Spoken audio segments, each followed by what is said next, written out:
Үш бақытым мұқағали мақатаев.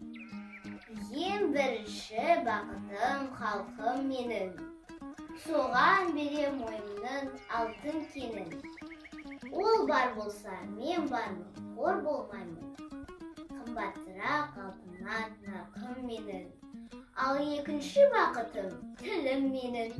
Тас жүректі тілімнен тілім дедім. Кейде дүниеден түңілсем де, қасиетті тіліне түңілмедім. Бақытым бар үшінші отан деген. Құдай деген кім десе, отан деген. Оты сөнген жалғанда жан барсың ба? Ойланбай-ақ кел дағы отау менен. Түтін түтен.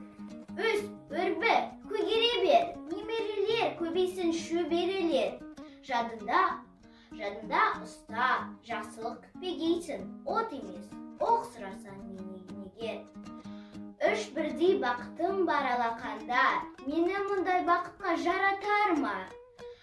Үш күн нұрын төгеді аспаннан, Атырау, Алтай, Арқа, Алатауға.